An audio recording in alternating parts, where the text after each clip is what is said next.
and welcome to another movie reviews video. I make movie reviews here every Sunday on this channel.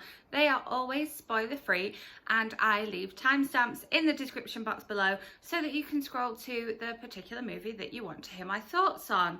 I have 4 movies to talk about this week, 2 of which were first time watches for me and 2 of which were re-watches for me. Obviously there was no movie reviews video last Sunday because I was talking about all of my Oscars predictions, so I will leave my Oscars week playlist linked up above in case you missed any of those and want to go back and catch up, and I will also leave the week before's movie reviews video linked in case there is something that I talked about in there that you are considering going to see this week. So the first new movie that I saw in cinemas this week was Birds of Prey and the Fantabulous Emancipation of one Harley Quinn. If I get that title right, I feel like I should have got that title right. And I absolutely loved this movie. If you've been following me for a while, you will know that I am not generally a fan of the DC Universe movies, being a big fan now of the Marvel Universe movies. I walked out of Aquaman. However, I did like Shazam when I went to see that. I just really was attracted by the trailer for this movie. I love Margot Robbie. She is just like, oh my goodness, she's just so amazing in everything and so it was really fantastic to see her as Harley Quinn. I haven't seen Suicide Squad. I did ask if I needed to see that first, but I think I can probably watch that without having been spoiled by this one, even though I know kind of how it ends up. But the action in this one was just fabulous. Margot Robbie in this one is just fabulous. The like girl power in this one is just amazing. Having read the graphic novel of Black Canary Ignite in the summer, I could appreciate a little bit more about Black Canary in this one, whilst I wasn't as familiar with some of the other characters. I also thought that the soundtrack was amazing. I've listened to it since watching the movie, and without the soundtrack I don't think the movie would be like as amazing as I thought it was going to be. Obviously it's quite a violent movie. Obviously, you know, Harley Quinn is a renegade who we know we shouldn't love because she does some bad stuff, but I came out of that loving her. I want to see this movie again. I almost went and saw it again like the next day because it was just stunning. I saw it in Dolby. The sound was fantastic. They didn't kind of make use of the in-seat speakers as much as they did for some other films.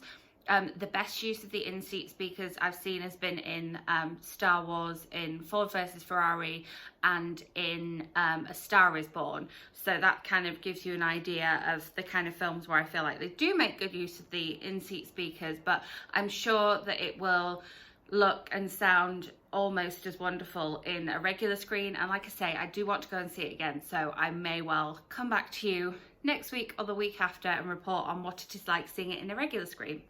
Then for my double feature on Wednesday, I did Harley Quinn, Birds of Prey, Emancipation of one Harley Quinn, and then I saw Dr. Dolittle, which I have heard very mixed reviews about, but it's still playing in cinemas where other films aren't, because I do think it is a good family film, and I was in there with a couple of families and they seem to be enjoying themselves as well.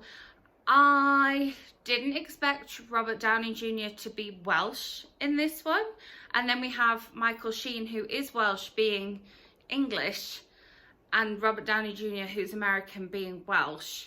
So that distracted me a little bit throughout. And we kind of jump into the film in the middle of things. We get a bit of backstory, and then it's like, oh, now he's a recluse and this is why, and you know, we have to try and make him not be a recluse. And it's interesting because this kind of younger member of the royal family is sent to go and fetch him because the Queen is ill, and we want him to save the Queen, and like that kind of premise for we're going to jump into this point where he's a recluse and then we have this child messenger coming to ask him to save the Queen. That was a bit odd. But then the general kind of message of the film of like, you know, kind of facing your fears and doing it together and getting by as a family, and families don't always look like, you know, a mum, a dad and 2 by 4 children. I liked that message. Robert Downey Jr. was interesting. It's been a while since I saw him in anything besides Iron Man, but obviously before I watched Iron Man and all the Marvel Universe films, I had seen him in other things and enjoyed him in those other things. So yeah, it was kind of hard to get my head around initially, but I liked the general message of it. I thought the CGI was really good. Rami Malek as this kind of scared gorilla was really interesting.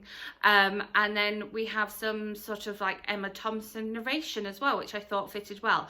As a family film, I think it's really nice and it's got that good message. If you're somebody who likes a little bit more action in your films, or somebody who likes your films explained a little better, this might not be the one for you. Do you have to see it on the big screen? Not necessarily. The previous film I talked about, definitely go and see it on the big screen. This one, you could watch it at home, you could stream it, you could get the DVD, however you know, watch your movies at home. So should you use your cinema watching money on this week? I wouldn't say necessarily yes, but if you're looking for something to go and take the kids to see that isn't Sonic the Hedgehog, then maybe this is something that you want to go and see. But I would probably recommend waiting and streaming this one at home, just because it wasn't like amazing. It was good and it was better than I expected based on the reviews that I'd heard, but I didn't like the fact that we were dumped in the middle and kind of had to work out a little bit. But I like the general message. It's a bit of a mixed review from me as well, I would say. Then my couple of rewatches. So if you are leaving us here, I will see you next week. Make sure you subscribe so that my next week's movie reviews lands in your subscription feed, and talk to me in the comments if there are any other movies, new ones, you want to hear my thoughts on. If you're sticking around, the 2 movies that I rewatched this week were Frozen 2 and Parasite. Very different films from one another. I really enjoyed going to see Frozen 2 again. It kind of like solidified the fact that this is more kind of closer to a Norse tale than the original one. We're more kind of in the fairy tale Hans Christian Andersen kind of land than we are in a Disneyland. The songs have had, so I saw this at Thanksgiving, so the songs have had a few months to stick with me, and it was really, really nice hearing the songs again. Especially having seen Idina Menzel perform Into the Unknown at the Oscars with all the international Elsas who do the singing and dub the Elsas in all the different languages. I really, really enjoyed that performance. Like, if you haven't already seen that, Google it and watch it because it's so good.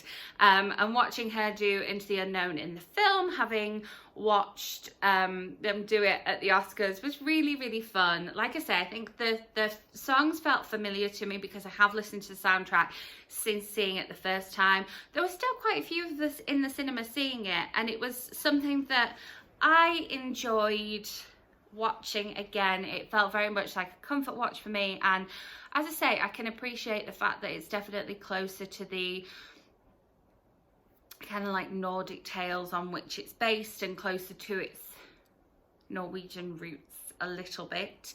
And yeah, it was just, I mean, what can you say about rewatching Frozen 2? There wasn't anything spectacular that I noticed second time around. I just enjoyed it. I kind of didn't realise quite how introspective Olaf is through the entire film. And I was like, wow, he's, you know, there's something up with him. He's kind of like got snowman hormones running through him. I don't know, but yeah, he was quite introspective. And yeah, the song that Kristoff sings with the reindeer, I think maybe I missed a little bit of that one the first time. Maybe I went out to the bathroom at that point. I just love that, and I can watch it again and again and again. It's definitely my favourite song from the film. And then the second rewatch, as I say, was Parasite. This was really interesting, watching it for a second time, knowing that, knowing the ending and knowing the kind of second half of the film, watching the first half of the film was really interesting, going, that isn't what it seems, and that isn't what it seems, and seeing the characters in their kind of before, knowing what they're after is like, and kind of knowing what awards it picked up at the Oscars as well, because I was originally supposed to rewatch this before the Oscars, but then that got snowed off. So seeing, you know, it picked up Oscar for director, film, international film, and screenplay, and I'm like, yes, the direction is excellent, and it is really different, and it is really something. And then knowing what's going to happen, seeing some of the foreshadowing that takes place in the beginning of the film, like, yes, the writing is also excellent. So if you have seen and enjoyed Parasite, I can tell you that it really does benefit from a rewatch, and it does benefit from seeing it on the big screen as well. I would say, I think that you get more of a feel of the atmosphere and the mood of the film as it's going along, seeing it on the big screen. Not that I have seen it on the small screen, but you know, I always give you my thoughts on whether you should see things at the cinema versus seeing them at home and waiting for that. So I think that this one is definitely a cinema watch one. And if you have seen it already and you are in two minds about whether to rewatch it, it does benefit from a rewatch. It's very good, and I enjoyed rewatching, and I was seeing it with someone who was seeing it for the first time as well, so seeing their reaction to things too was really interesting. So yeah, there you have it, the 4 films that I saw in cinemas this week. I did also obviously watch the new To All the Boys I've Loved Before movie, and posted my book versus movie as well as my trailer reaction this week. So if you missed that and you want to know my thoughts on that as well, although it's not a cinema movie, it's still a new release, I will leave that book versus movie linked above if I haven't already.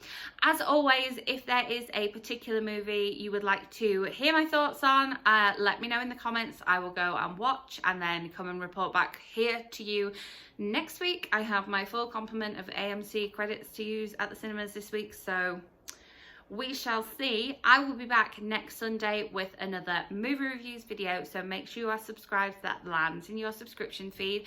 I'll be back in the week with more bookish videos. If you enjoyed this one, give it a thumbs up, and I will see you either in the week to talk books or next Sunday for more movie chat. Bye.